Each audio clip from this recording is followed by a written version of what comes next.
Hello friends, welcome back to Regina's World. I had to pull out the hair because my other hair just wasn't working for me today. So this is always my little backup wig. Anywho, if you're not familiar with who I am, I'm Regina right here in Vegas. And if I look a little tired, it's because I kind of am. I'm in between jobs right now and I just wanted to shoot this video while I had a little chance. But I am Regina in Las Vegas, and in this channel we do story times, and this is for Storytime Monday.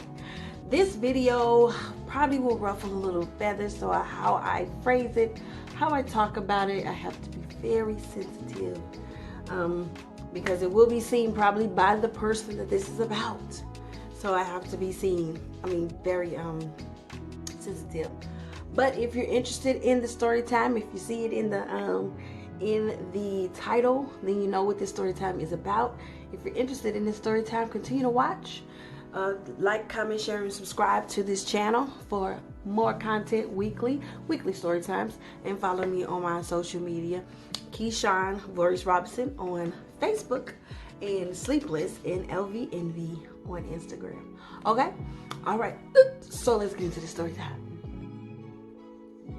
Okay, so this story time puts me in the place of me being like around 15, 16 when this happened.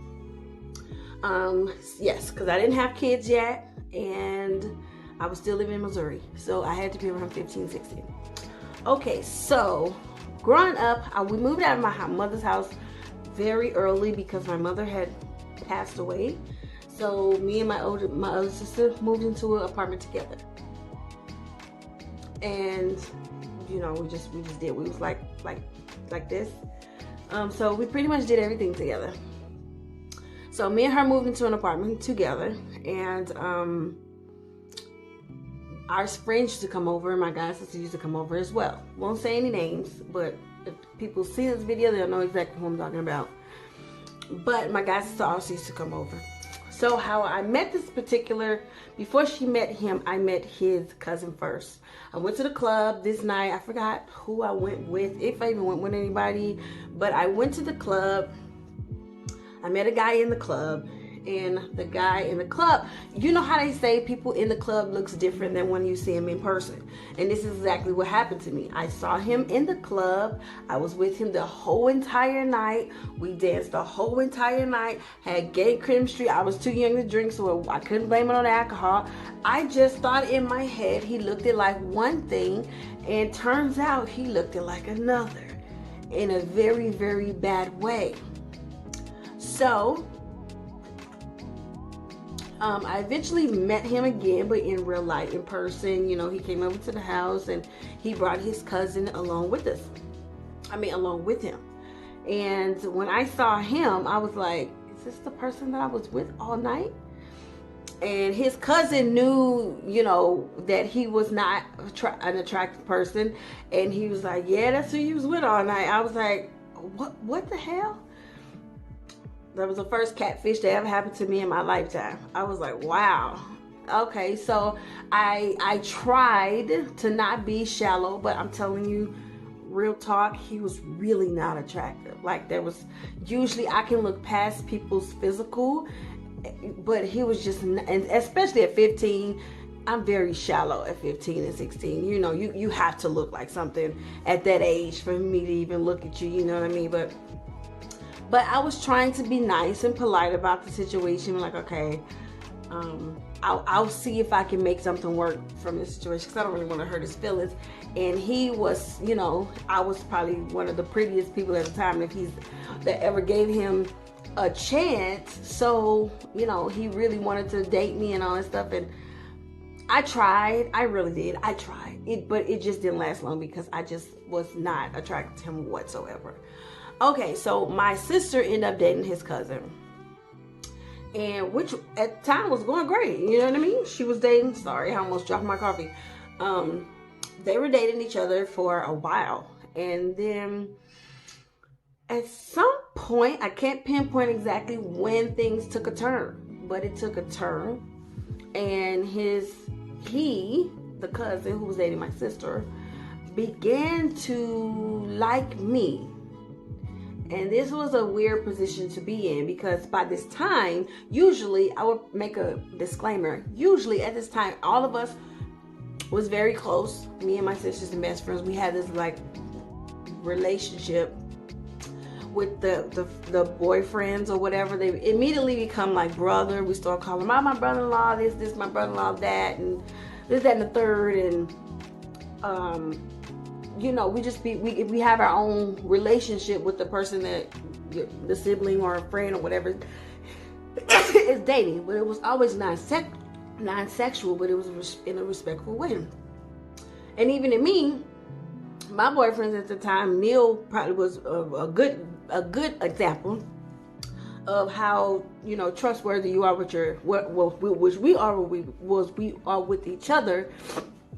By this time, I had moved across the hall, and but my boyfriend at the time used to spend nights at my sister's house across the hall, and with my other sisters and friends and stuff, and it never bothered me one bit if I came home and he wasn't at my house and he was at my sister's house, or, you know, whatever, because I know they was always with each other, you know what I mean? So we was always with one of them, or it was always one of us, or whatever. Like, we rolled like that, like a family. So, you know, certain things never even, like, you know, you never even considered that something like this would happen. So I say that because that was a relationship that I had with him, just like we all had with him.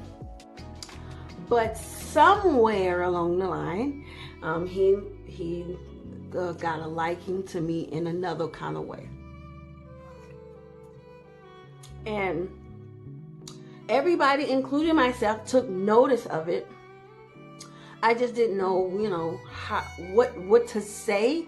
I didn't know what to say or how to handle this, because this was the first time that this actually ever happened with one of our boyfriends or whatever. This is actually the first time it's actually ever happened. So he was very obvious, because I mean, when he was like really into my sister at one point, like he you know, he treated like he was supposed to, girlfriend. But when he took a liking to me, he treated me like I was his girlfriend. So how they was when they were alone, it was one thing. Like, you know, he didn't treat her bad, he didn't disrespect her, whatever. But any moment I came around, that's when he would shift his attitude towards her. Like, big time. Like, he'd be like, I'm going to the store, Regina, do you want anything?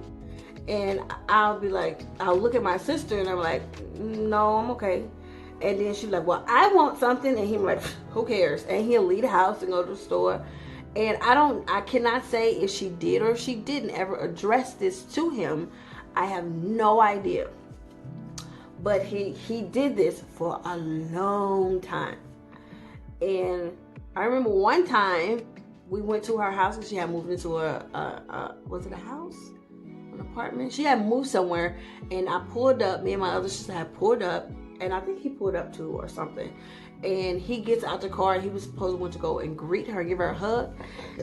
He punches her dead in the stomach. And we were like, what is he doing? But then he tried to greet me, and I was like, no, you ain't gonna get me fucked up. Like, no.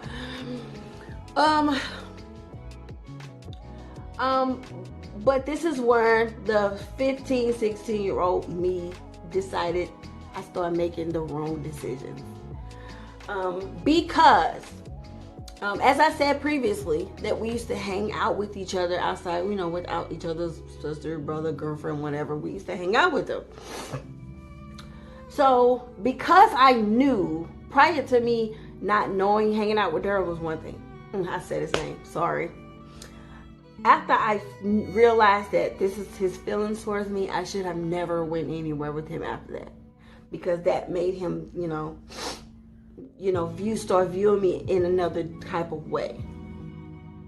So I started hanging out with him. I was still hanging out with him still, but it was different, and it was obvious that it was different. To him, it was a date, and to me, it wasn't a date. So he was just trying to disguise it as, we just going out.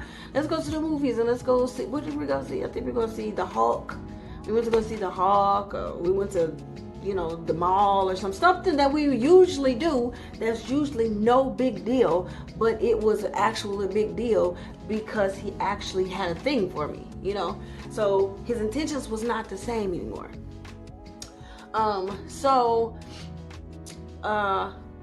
But I think the 16-year-old me was flattered. That's why I kept going.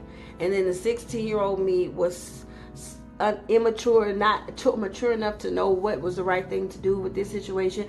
And because I'll say again, because I was flattered, I kept going. And maybe deep down, I never wanted to hurt my sister, but I think I was just like, okay, I'll go along with it because he do have a thing for me. I am hot. I am, the arrogance in me, it went along with something that I knew was not right in the first place.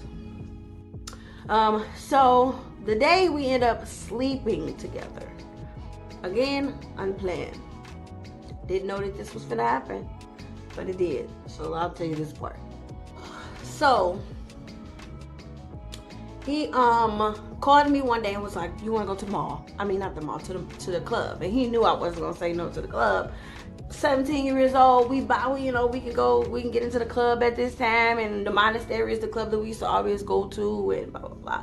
Used to love going to the club. I'm 17, so of course, yes. So I say, yeah, come get me in, and we'll go to the club. So that was what my intentions was, to go to the club. Again, I did not smoke. I smoked for maybe, after this, probably maybe like a couple of years, and I stopped smoking again. But at this particular time, I did not smoke. I did drink though. So he comes to get me, and then he like, well, okay, we finna go actually I think he got a hotel room. He did. So we drive to the east side. The monastery, the club, is across the street. I don't remember what hotel it was, but it was a hotel that was across the street. My gut at this very moment is saying, bad idea, ring the alarms, bad idea. But I still went because I'm like, okay, ain't nothing gonna happen, right? That's what was in my head, like, something's gonna really happen, right? So he gets a room, and then he gets all this alcohol, and then he gets a lot of weed, and that's all he did. He smoked a lot of weed. We're in we're just gonna freak. What is it called? When you get drunk and stuff before you go into the club. And I was like, okay, cool. Still too young to make good decisions, and this was not a good decision. And I say that now, it was not a good decision. So I went in there, and we getting drunk, and he had Hennessy and Coke. We were drinking on Hennessy and Coke, and the room was so full of smoke. And again, I did not smoke. So the room was so full of smoke. I was so high and drunk. I was like stuck on the edge of the bed. And I think it was like Jerry Springer or something was playing on the TV that I can't even remember exactly what the episode, but I know Jerry Springer or one of those reality shows was playing on TV. I was sitting on the edge of the bed. I can see him in my peripheral vision. And his peripheral vision, he's lighting his blunt, and he's just constantly blowing the smoke in my direction to get me higher and higher and higher and higher and higher, to the point I was fucked up. And so when he realized how high I was, I think this was the only way that he knew he was going to be able to sleep with me, is by getting me intoxicated and high. So his intentions was, I want to get her high and drunk so I can have sex with her. I really wanted to have sex with her. So he got me to the point where I was completely high and drunk. I remember bits and pieces. I do not remember the sex. I remember him grabbing me. I remember him laying me down in the bed. But the actual act of sex, I was completely out of it. I don't remember having sex with him at all. I couldn't tell you if it was good or bad. I couldn't tell you at all. I just remember waking up the next day completely naked and he was asleep next to me. And I was like, oh my fucking God. I got up and ran to the bathroom and about almost had a panic attack in the bathroom. Was like, I just fucking snapped with him. Like, fuck. So I get it, fucking ran back into the room and I kicked the bed and I was like, get your ass up and take me home. And he was like, why? Lay down. I'm like, no, get up and take me home. I didn't say anything the entire ride home. He just dropped me off. My other sister was literally like, it was like she was waiting on me to pull the fuck up. It was literally like she was waiting on me to pull the fuck up. She was standing in the goddamn door. When I got out the car, she was like, what the fuck did you do? And I never lied to my sister. I didn't lie to her then. I probably should have lied to her, but I didn't lie to her. But I told her I slept with him. And she was like, oh my goodness gracious. Why? Why would you do that? And she walked away. I didn't expect baby Big Mouth to go and tell the other sister. I was going to tell her, if I ever was going to tell her. I don't even know if I was going to tell her, honestly. I probably would have took that to my damn grave and was like, I will never tell her this shit. Absolutely not. Absolutely not. But baby Big Mouth went right to her and told her that me and her boyfriend slept together last night. Now, I am actually scared because I don't really know how my sister is finna react to this information after my sister told me that she told her that me and her boyfriend slept together. I had no clue how my sister was she finna whoop my ass? Was she gonna curse me out? What was she going to do to me at this very moment? I had no idea, and I was fearing for my fucking life. I'm not even gonna lie. But my sister reacted a totally different way. I'm sure she was hurt, and she probably went clean off on her boyfriend. Once again, I don't know how she reacted or if she said anything to him or anything like that, because I believe they broke up after that. I'm sure they broke up after that. So she probably cursed him out really bad or tried to kick his ass or whatever. But to me, she didn't say one word to me. She probably cried her eyes out and, you know, had a long conversation with my other sister, the Big Mouth. But she didn't say one word to me. And I didn't know for a while if this was a good thing or if this was a bad thing. I really didn't know, because I was expecting her to go crazy and scream or say she hate me or something around those, you know. But it was nothing of the such. But what did happen, that was pretty much the end of our relationship. And when I say we were close, me, her, and my other two sisters were so close that shared the same clothes, slept in the same bed, went out on double dates together, went on I mean, anything you think of that's, you know, close sisters do, you know, stay with each other, whatever. We was that close from childbirth, you know what I mean? From yay high. What it did do was end our sisterly bond. That's what it did. I mean, I don't think I can even recall after that really ever being in the same room with her again. It was never spoken about. It was never brought up to me again. It was nothing. But there was never any resolution. There was never any, like, a fight that took place. It was never a, you know, no one ever addressed me about the situation. I never addressed it because no one addressed me. But it was just, that was pretty much the end of the relationship. And to this day, this happened when I was like 16 or 17, maybe like 16 or close to 17. 16, 17. It's happened around then. I am 35. I'm going to be 36 next month. I can count on my hand how many times I've actually talked to my sister since the age of 16, 17, since that one incident. So the point of, there was several layers in this story of a closeness, the trust I have for somebody, non-consensual sex that actually took place, and being too immature to realize what I was doing was going to lead to something that shouldn't have never been was led to. I was playing with fire when I knew I shouldn't have been. At the age I am now, that would have never happened.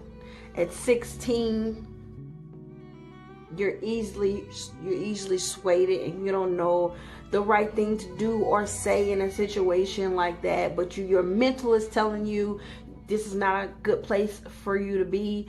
Any females out here in this situation or ever been in a situation with a man that your gut is telling you get out, don't just go along with it. If it's uncomfortable, if you know deep down that it's not right, then don't do it. Get out. But because this happened, and because this never was talked about, and I want to preference that prior to this happening, this is something that I did skip over. Prior to me and him having physical contact, this was brought up in a car. Me, her, and my other sister, the big mouth. They talked about it. We were going somewhere. She addressed it how she felt to me. Now that's what she did do. She addressed it to me that she felt uncomfortable, my relationship with him. She felt uncomfortable and she did not want me hanging out with him again without her, because she don't like our relationship. And I promised her that that would never happen again. We would never hang out outside of us all hanging out together. I would never talk to him over the phone. I would never do this. And as a sister, I didn't stick to that. As a sister, I said everything that I was supposed to say. I actually felt bad. We both was crying in the car because we never betrayed each other like this ever. So I actually was genuine about what I said, and I felt bad for actually going down this road that I even had to talk to my sister about this in any kind of way, because this is my sister, and I would never plan on doing anything like this to her with her guy. Yeah. So because one more story, and I want to say something. I'll close out the video. This was the last time that we was actually all in the same house together. And this I don't even know what he was really trying to do, but he came over, and we was watching the Chappelle show in the living room. It was all three of us sisters again, because I told you we shared an apartment. We were watching the Chappelle show. He came over. He said he was going to the bathroom. He went to the bathroom where I was sitting. It was a couch over here, and there was a chair right here. I was sitting on the edge of the chair. Down this way was a hallway. And directly down the hallway is the bathroom on this side, and it was the master bedroom straight in the back.